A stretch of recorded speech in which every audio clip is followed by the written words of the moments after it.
Jesus deixou bem claro a todos nós que aqueles que se propusessem, aqueles que se colocassem no desejo de servi-lo e segui-lo, de imediato, por amor a ele, iria enfrentar a morte.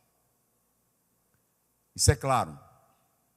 Hoje, na atualidade, a gente pensa que um cristão de sucesso, um cristão à altura de uma comunhão com Deus, é aquele que exibe louvores, agendas, mas na época passada, em especial logo no terceiro século, o cristão que era visto como espiritual era aquele que estivesse tanto pronto para dar testemunho de Jesus, como também morrer pelo nome de Jesus.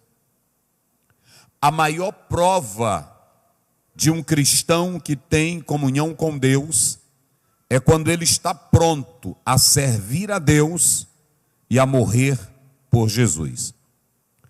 Há um livro de John Stott que ele escreve, lá pelo capítulo 8, que o verdadeiro discípulo de Cristo, ele está pronto para a morte. O verdadeiro discípulo de Cristo está pronto para a morte.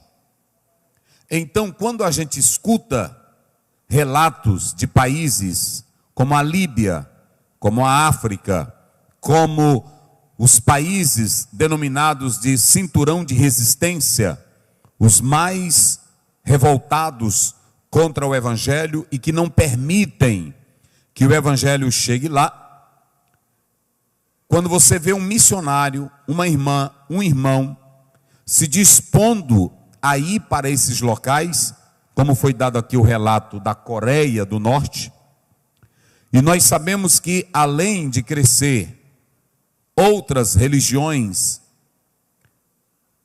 sabemos que o cristianismo ele é seriamente combatido e não permitido entre outros povos.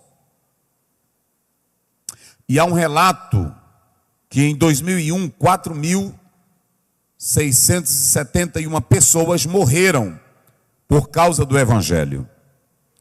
Na atualidade, se você colocar aí, você vai ver o tanto de cristãos que agora, em outros países, estão sendo mortos por causa de Jesus Cristo, o Filho de Deus. E talvez você olhe para isso e pergunte, qual é a maior prova de que alguém, de que um homem, de que uma mulher é um verdadeiro discípulo de Cristo?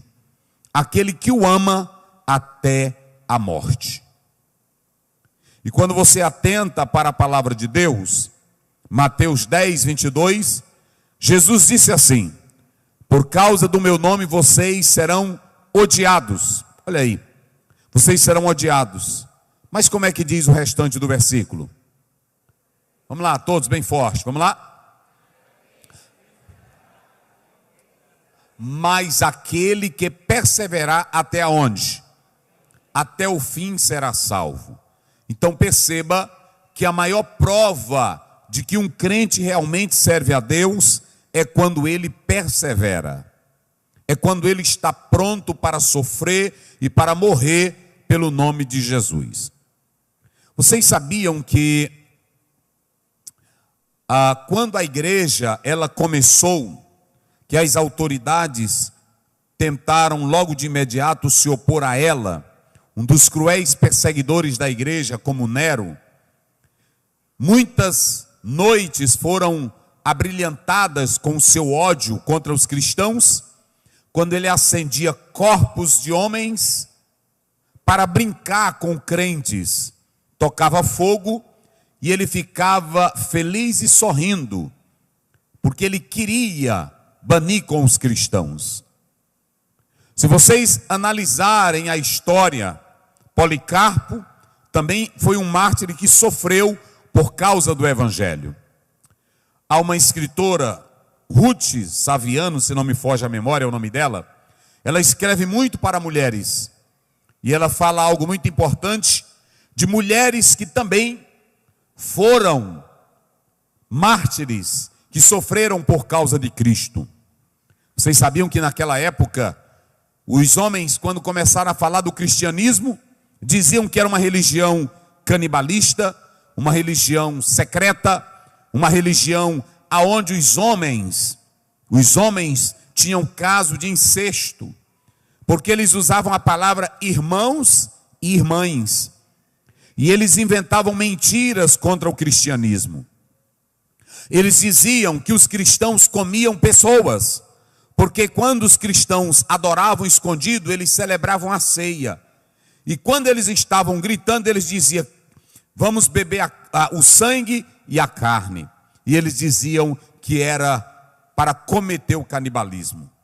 A igreja, ela foi acusada no início. Um certo homem tinha uma mulher que se tornou cristã, e ele disse para ela: por mim, se você se entregasse para muitos homens na cama, eu seria muito mais feliz do que você ser cristã. Muitas delas apanhavam de chicote, apanhava até o sangue descer, mas elas não negavam a Cristo Jesus, mas servia a Ele até a morte. Quando você pega o livro História da Igreja, a História do Cristianismo, que foi lançado pela CPAD, há uma história de uma mulher chamada Perpétua e também Felicidade.